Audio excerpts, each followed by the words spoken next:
ladies and gentlemen. Project Acacia. Reserve Bank of Australia and DFCRC announced chosen industry participants and ASIC provides regulatory relief for tokenized asset settlement research projects. So for Hedera has been around the experimentation discussion for many years. And there's a window open behind me, so if there's extra noise, forgive me. It's hot. But Hedera has been around this experimentation discussion several times before. This particular story reminds me of when Hedera was wrapped up in the experimentations around the digital dollar project here in the United States. This story is much similar in the sense that Hedera, along with Red Belly Network, hell of a name, R3/4, Canvas Connect, and other EVM compatible networks, will take place in a list of 19 pilot use cases, which will involve real money and real asset transactions, and 5 proof of concept use cases involving simulated transactions. These include fixed income, private markets, trade receivables, and carbon credits. So this also echoes what Australia is looking to do with their own blockchain regulatory path. MiCA was the last domino to be placed. The United States, with the bills that they're putting forth, they're tipping these dominoes over.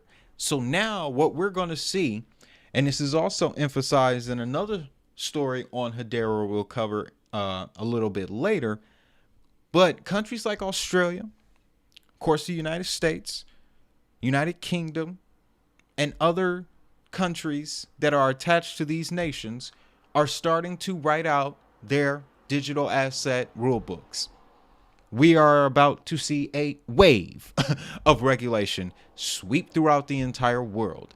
Now, leaning on the first segment, that was just in the United States. The SADA in 1992 and the Telecommunications Act in 96, that was just the United States. Yes, it had reverberating effects around the world.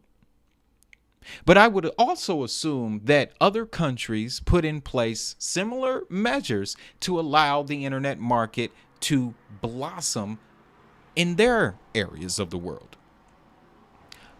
That is what we're seeing right now in the crypto space. So in that context, it makes this story that much more compelling, especially if you're holding Hedera. So I liked what I see here. What brought this to the surface, and I believe I do have it here. Let's pull it up. No, this is another quote. We'll save that. But this came to the surface because it was discovered that Australian Payment Plus, Hedera council member, was also wrapped up in this. Now, I read their press release. They're very solid in the fact that this isn't a crypto token that they're looking to issue. They aren't looking to issue any new assets on these DLTs. They're merely looking to use the DLT to move tokenized assets back and forth. That is something that we all need to really understand. You don't want a scenario where the token itself is always being moved, because that has added sell pressure. That brings added sell pressure. That is what you see with some video game projects and meme tokens, where the incentive is based on how much of the token you can accumulate. And part of that, people tend to sell off in order to get the monetary value for what they earned. What you want is the network to be the background layer, which brings in the quote from this individual here. Hard to tell, boy or girl, it really don't matter. But the first part of this quote, I don't agree with. That is not true. CBDC pilot programs used XRP Ledger for settlement layer. Every single one. No. Project Agora uses Ethereum. Mariana uses Ethereum. And Enbridge also uses Ethereum. There is one that Ripple is a part of, or was a part of. I believe it's Icebreaker. But to say all, okay, it's a bit much. Tokenized liquidity. But the last part of your statement here, very true. Quant is an interoperable layer, and HBAR is a data layer. HBAR being the data layer. That is how you should approach HBAR going forward, as a data layer. It's also how you should approach looking at any of these assets going forward. To expand on this, XRP would be a conversion layer.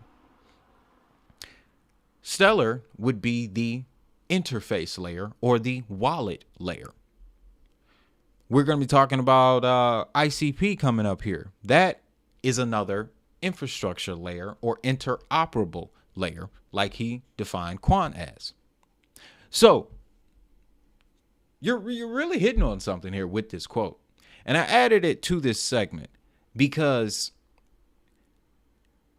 I think that is what Hedera is placed as in this particular relationship. I think that's what Hedera's role will be, is the data layer.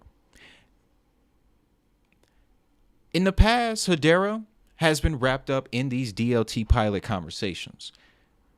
And what I've noticed is a pattern that may be a bit concerning. Hedera is always involved with the experimentation, but after the experiment, what goes live ultimately falls on Ethereum. This is what I've seen.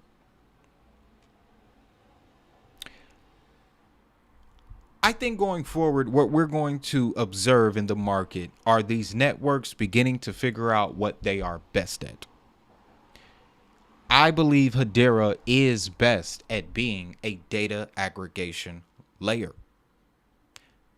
This goes down to how it's built. I believe Hedera will ultimately become that data repository for payments, gaming, and artificial intelligence.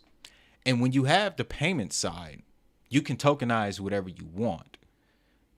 If you're tokenizing a digital asset from a game, Hedera's ledger will store the information. If you want to tokenize your language learning model, Hedera can store that information. With it being the data layer, that still opens up Hedera for major adoption, because data in the digital world, that's the new oil.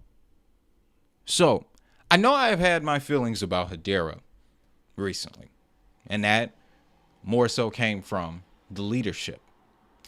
But I even forgot in that moment, we're dealing with open source technologies here. Open source technologies, ladies and gentlemen. So anyone who can build will build. It seems as though Australia, they have chosen Hedera, and I like to see it. Definitely like to see it, guys.